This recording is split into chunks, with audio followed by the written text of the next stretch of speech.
नमस्ते। CHK study में आपका स्वागत है। मैं आज एक इंग्लिश की स्टोरी लाई हूँ और मैं इस स्टोरी को ट्रांसलेट करके दिखाऊंगी। मैं इस स्टोरी में बताऊंगी कि इंग्लिश को हिंदी में कैसे जानेंगे, इंग्लिश का हिंदी ट्रांसलेट कैसे करेंगे। और ये स्टोरी बहुत ही इंटरेस्टिंग है और मैं इसका एक एक सेंटेंस का हिंदी बताऊंगी और आप इस स्टोरी को हिंदी में जान जाएंगे। तो स्टोरी है the boy who cried wolf. लड़का है हु क्राइड, वह चिल्लाता है। क्या चिल्लाता है? उल्फ, भेड़िया चिल्लाता है। और आप इस स्टोरी में जानेंगे कि भेड़िया वो क्यों चिल्लाता है, क्या कारण होता है भेड़िया को चिल्लाने का। चलते हैं स्टोरी पे। अ बॉय, ए लड़का, एंड हिज फादर, और उसके पिता, एक लड़का है और उसका पिता है, लिव्ड इन ए विलेज। कहाँ रहता है? इन अ विलेज, एक गांव में रहता है। वाइल, जब द शीप ग्रेज्ड, शीप भेड़ जो है, ग्रेज्ड चराने के लिए जाता है। इन द फील्ड, जब भेड़ को खेतों में, इन द फील्ड खेतों में चराने के लिए जाता है, मतलब उसको चराने के लिए, मतलब मीनिंग हुआ कि उसको खाना खिलाने के लिए जब जाता है। तो द बॉयज फादर, लड़के के पिता, इंस्ट्रक्टेड हिम, इंस्ट्रक्टेड मतलब होता है सलाह देना, हिम उसे, किसे? लड़कों को क्या करता है? इंस्ट्रक्टेड देता है, सलाह देता है। क्या सलाह देता है? To keep an eyes on them, to keep रखना है। क्या रखना है? एन आइज, अपनी निगाहें रखना है, ऑन देम उस पर। किस पर? शिप पर। क्या करना है? अपनी निगाहों को रखना है। He had to take the ship to the grassy field every day. He had to take the ship, he had to take the ship, वह भेड़ों को लेके to the grassy field, grassy field मतलब घास जहाँ की खाने का जगह होता है, उस खेतों को बोलते हैं ग्रेजी फील्ड। वह भेड़ों को लेकर के घास खिलाने के लिए जाता है एवरीडे, प्रत्येक दिन। The boy on the other hand, the boy लड़का, on the other hand, on the other hand यहाँ पे इसका मीनिंग होगा वही दूसरी ओर, अदर हैंड मतलब दूसरी ओर। वाज डिससेटिस्फाइड, दूसरी ओर क्या था? वाज डिससेटिस्फाइड, वह असंतुष्ट था। डिससेटिस्फाइड का यहाँ पे हिंदी मीनिंग होगा असंतुष्ट था। क्यों था? एंड वांटेड, और चाहता था। वह संतुष्ट इसलिए था कि उनको जो है डेली भेड़ को लेकर के वह जो है फील्ड पे जाना पड़ता था और उसको भेड़ पर निगाहें रखनी पड़ती थी, इसलिए वह डिससेटिस्फाइड था।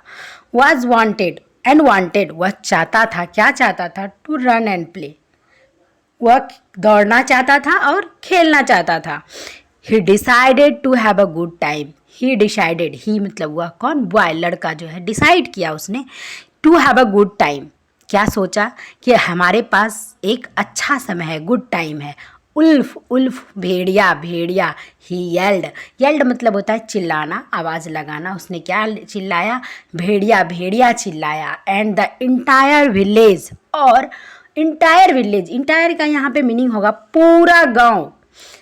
कैम स्ट्रॉमिंग, कम मतलब होता है आना, कैम वर्ब का सेकेंड फॉर्म है। कैम मतलब आ गए। कैसे आए? वो स्ट्रॉमिंग आए। स्ट्रॉम मतलब होता है तूफान, स्ट्रॉमिंग मतलब तूफानों की तरह आए। विथ स्टोन्स, वह तूफानों की तरह आए, लेकिन कैसे आए? विथ स्टोन्स, पत्थरों, पत्थरों के साथ आए। The craze of the wolf away before it, the craze, craze का यहाँ पे हिंदी मीनिंग होगा भगाना। The craze of the wolf away, किस लिए वो आए? पत्थरों के साथ, भेड़िया को भगाने के लिए आए, क्रेज करने के लिए आए। बिफोर इट, इससे पहले कि, could it any of the ship, इससे पहले कि वह जो है खा लेगा एनी ऑफ द शिप, किसी भी भेड़ को, वह पत्थरों के साथ तूफानों की तरह भगाने के लिए आए, क्योंकि लड़के ने उसको आवाज़ लगाई थी। The villagers went muttering under their breath about how the boys had wasted their time when they discovered there was no wolf. मैंने ये एक लंबा सेंटेंस का रीड किया, ये फुल सेंटेंस है, मैं इसका मीनिंग बताऊंगी। द विलेजर्स वेंट, गांव वाले जो आए थे, वेंट चले गए, गो मतलब आना, आए थे, एंड वेंट चले गए। वो गो मतलब जाना, वेंट मतलब चले गए। म्यूटरिंग अंडर देयर ब्रेथ, म्यूटरिंग मतलब होता है भन भनाना या बदबदाना। अंडर देयर ब्रेथ, वह श्वासों को रोक करके बदबदाए।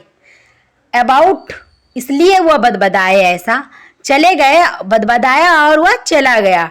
About how the boys, about बारे में, किसके बारे में वह बदबदाया, लड़कों के बारे में। हाउ द बॉयज लड़का जो है, हैड वेस्टेड उसने वेस्ट किया था, लड़कों ने क्या वेस्ट किया था, देयर टाइम उसका समय वेस्ट किया था, क्योंकि उन्होंने उन फालतू आवाज़ दे करके बिना काम का उसको उन्होंने बुलाया था विलेजर्स को। वैन मतलब तब they discovered there was no wolf, जब उनको डिस्कवर्ड मतलब होता है पता लगना, या फिर डिस्कवर्ड का मीनिंग होता है जानना, खोज करना। जब उनको पता हो गया, डिस्कवर्ड हो गया कि देयर वाज नो उल्फ, यहाँ कोई भी भेड़िया नहीं था, जब उसको ये पता चला तो वह क्या हो गए, वह बदबदाए सांसों को रोक के एंड वेंट, और वो चले गए थे। द बॉय सूटेड आउट, लड़का क्या किया, सूटेड आउट सूटेड आउट मतलब सूटेड मतलब होता है चिल्लाना, लड़का फिर से चिल्लाया। अगेन द नेक्स्ट डे, लड़का जो है फिर से चिल्लाया, लेकिन वह कब चिल्लाया, फिर से नेक्स्ट डे अगले दिन चिल्लाया, उल्फ उल्फ, भेड़िया भेड़िया। And the villagers hurried over the cage of the wolf, and the villagers और गांव वाले हरीड मतलब जल्दी से, हरीड ओवर टू केज भगाने के लिए, द उल्फ अभी भेड़िया को भगाने के लिए वह आए, क्योंकि उन्होंने फिर से दूसरे दिन भेड़िया भेड़िया चिल्लाया था, इसलिए वह उसको भगाने के लिए जल्दी से आए। The villagers walked away enraged this time, the villagers walked away, villagers मतलब गांव वाले, walked away चले गए, enraged मतलब क्रोधित होकर के वह गए, लेकिन कैसे गए, क्रोधित हुए, क्योंकि वो उसने जो चिल्लाया था भेड़िया नहीं था, दिस टाइम उस समय वो क्रोधित होकर के चले गए। ऑन द थर्ड डे तीसरा दिन, as the boys climb the tiny hill, as the boy लड़का जो है क्या था, क्लाइम्ड चढ़ा हुआ था, द टीनी हिल छोटी पहाड़ियों पर चढ़ा था, टीनी मतलब छोटा होता है। He came face to face, he came वह आया हुआ था, कहाँ आया था, फेस टू फेस आमने सामने आया था, विथ अ वुल्फ, किसके आमने सामने, एक भेड़िया के आमने सामने आया था। अटैकिंग हिज शिप, अटैकिंग मतलब होता है हमला करना, वह हमला कर रहा था, हिज शिप उसकी भेड़ों पर हमला कर रहा था, इसलिए वह आमने सामने आ गया था। उल्फ उल्फ उल्फ, भेड़िया भेड़िया भेड़िया, ही स्क्रैम्ड वह चिल्लाया, भेड़िया भेड़िया भेड़िया चिल्लाया।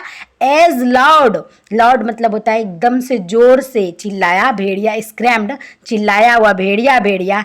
एज ही कुड वह जितना जोर से चिल्ला पाया भेड़िया भेड़िया वह उतना जोर से चिल्लाया, येट लेकिन no any single came to his head, no any single person कोई भी व्यक्ति, सिंगल पर्सन कोई एक भी व्यक्ति, कैम नहीं, कैम मतलब कम मतलब आना, कैम मतलब आया नहीं आया, टू हिज हेड मतलब इसके बचाव के लिए, इसकी सहायता के लिए कोई भी व्यक्ति नहीं आया। द विलेजर्स एज्यूम्ड, विलेजर्स ने एज्यूम्ड किया, विलेजर्स ने माना, क्या माना, he was trying to trick them, he was trying वह कोशिश कर रहा होगा, टू ट्रिक देम, ट्रिक का यहाँ पे मीनिंग होगा वह कोशिश कर रहा होगा, ट्रिक करने का, बरगलाने का, देम उसे वह बरगलाने का कोशिश कर रहा होगा। वंस मोर एक बार फिर से, एंड डिड नॉट कैम उसने क्या किया, उसने सोचा कि वह एक बार फिर से बरगलाने की कोशिश कर रहा होगा, एंड डिड नॉट कैम और वह क्या हुआ, नहीं आया।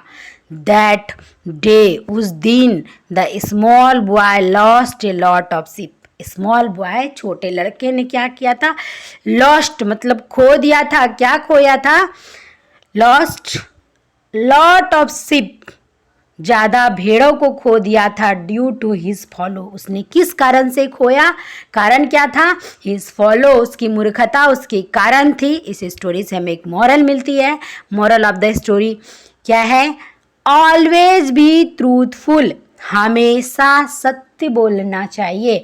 अगर ये लड़का सत्य बोलता, ये झूठा नहीं बोलता, तो इसने बहुत सारे लॉट्स ऑफ शिप्स को नहीं खोते।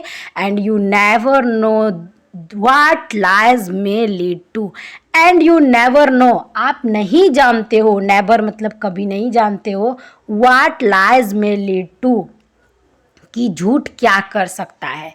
अगर आप झूठ बोलते हो तो आप उसमें झूठ बोल के एंजॉय ले सकते हो, लेकिन आगे क्या हो सकता है झूठ बोलने से ये आप नहीं जानते हो।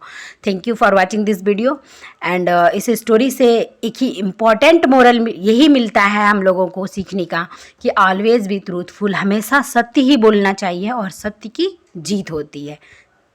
Thank you.